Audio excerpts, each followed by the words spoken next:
Hey guys, it's John P with Geek Beat, and today we're going to unbox the Nikon COOLPIX P7800. Now this is not a brand new camera, but it is the current model. It hadn't been out for all that long. The reason why we're taking a look at this one is because I actually reached out to our friends at Nikon and asked specifically for this camera, not the newer ones, this camera, because I think it's probably the best all-in-one pocket camera you can get.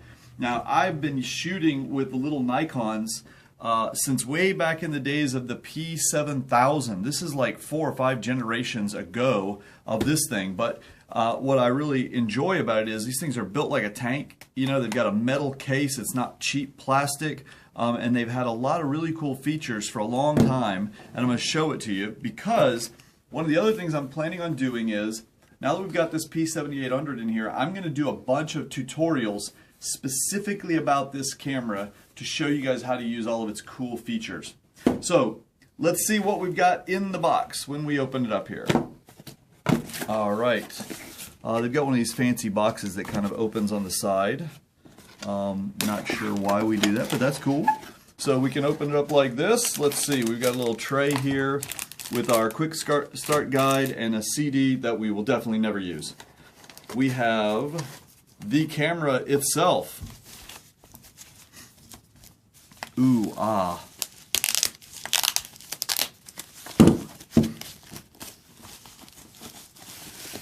Here we go.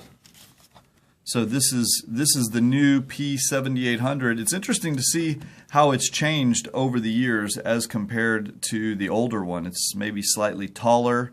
It now has a lens cover that you need to hang on to. Don't lose that, as compared to the old one, which had the automatic closing system here. But also looks like the glass is a little bit bigger. This one's now dirty.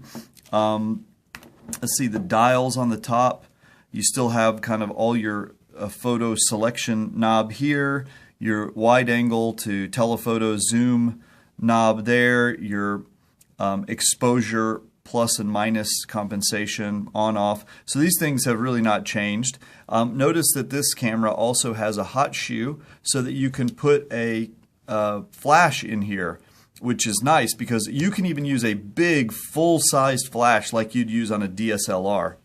Now when we take a look at the back, the older model had a screen integrated in there, but the new one has a screen that flips out and swivels and does all kinds of fancy stuff here. So we can leave it flat like that, or you can, get it at different angles, which is nice because let's say if we were holding this camera and let's say I wanted to hold it up high, I can swivel that angle down towards me so I can see it, or I could hold it low and I can be looking right at it. So that's very nice. One of the other things I instantly noticed just by grabbing hold of this was you'll see that the older model had a little rubberized grip here, but the grip is much more pronounced on the new version, which is nice because when I grabbed a hold of it, I mean, it feels really, really secure right there in your hand. Okay, let's see what else we've got. We've got a little switch back here which popped up that flash, the integrated flash, which these are not bad, but certainly not the equal of the external flashes. We have an HDMI output port, so we could plug this in and show things off right on a TV. We've also got a little AV port that's going to use a specialized cable. On the bottom here, we've got our battery cover door, and the SD card goes right in there. And what do we have on the other side here? Nothing, just the hinge, okay. And let's see, oh, a GPS. This is interesting. There's a little GPS port, so I guess we can use an external GPS device on that. And here is one of the biggest reasons I love this camera. This is a microphone input port. So that means when we're shooting video, and we can shoot full 1080p video with this thing, we can use an external mic. Now, one thing it doesn't have that I really, really wish they would build in, it would make it almost perfect, would be a headphone jack so that we could listen to the audio we're capturing and be able to adjust the levels. If you did that, I would basically just carry this everywhere I went and never need anything else. Okay, so that's an overview of the body itself. Let's look at what else we get here.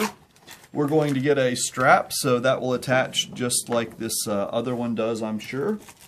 We have a charger. We have a battery. And then we have a USB cable. And it looks like actually the USB cable plugs into that funky little AV port there. And that's it. That's the whole shooting match. So next step is I'm going to take some sample photos and videos of this thing, and I'll share those so you guys can see what kind of quality that it can do. And then we're going to go right into some tutorials, how to do cool stuff with it, because this camera will do raw photographs. So that means we can use it for bracketed shots, do HDR. We can do, like I said before, 1080p video. It has all full manual controls. Nice stuff. You can do almost everything with an SLR with this little bad boy that you can fit in your pocket. Okay, guys, that's it. Stay tuned. Thumbs up on YouTube for Geek Beat here, and we'll see you later. Bye-bye.